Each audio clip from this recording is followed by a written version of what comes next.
Hello everyone. I hope so you have been doing well.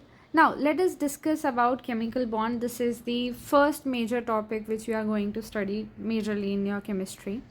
So now what chemical bond is? First of all, we have to look around us. If I am saying I am looking around my environment and everything, I will be able to see that there are very few elements which are present in the atomic form only and are stable in that form.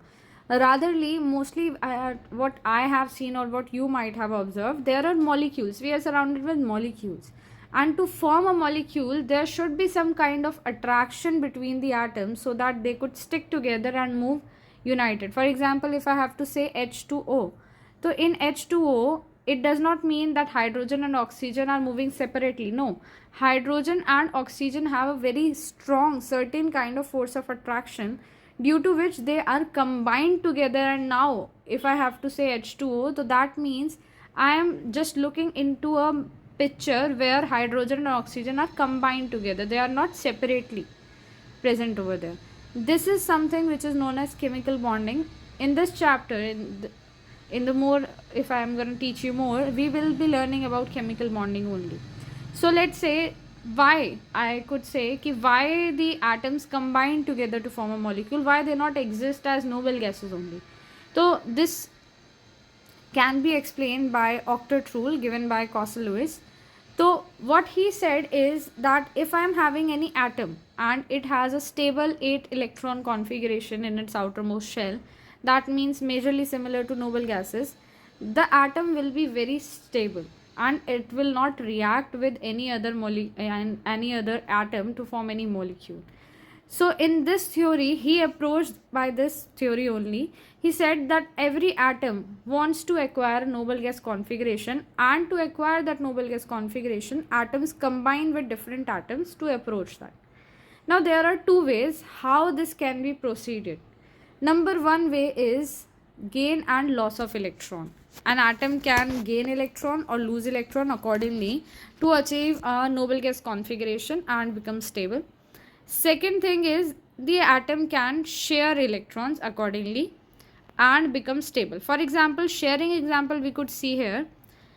I am having one Cl with outermost 7 electrons and second Cl with outermost 7 electrons. Now what gonna happen is they both cannot lose or gain electron, as this will not lead to any bond formation because they will not achieve noble gas configuration by that.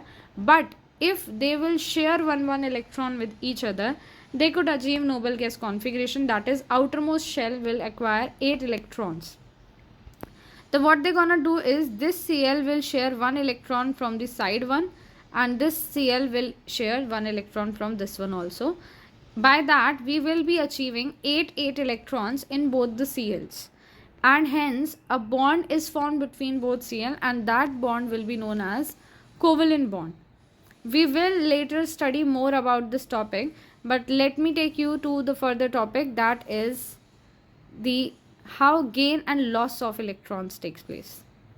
So we can see here, as I am having sodium has outermost 1 electron and Cl has outermost shell electron as 7. Now what gonna happen is if they're gonna share, that will not achieve noble gas configuration for both of them, as Cl will acquire but sodium will not acquire. So depending on the type of atoms which are combining, we can understand what kind of bonding will be formed between those atoms. Either it will be covalent or ionic. So here we can see sodium can easily give 1 electron to Cl here, therefore forming a stable noble gas configuration for both. Sodium has outermost shell as 0 now and it will have 8 electrons in the inner shell. Cl will have 8 electrons in the outermost shell, and thus the bond formation which is present here gonna be electrovalent bond, or we could say ionic bond. This is octet rule, but octet rule is not valid for all the compounds. If I say around myself, so octet rule is not applied to every molecule. There are some limitations to octet rule also.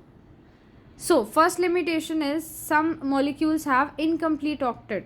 For example, lithium chloride. Here chloride has 7 outermost electrons but lithium didn't have, as it is a covalent bond they're gonna form over here.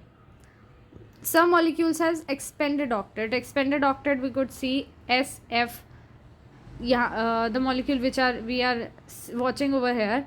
In this molecule, sulfur has superoctet. That means more than 8 electrons in its outermost shell. Therefore, octet rule is not valid for most of the elements.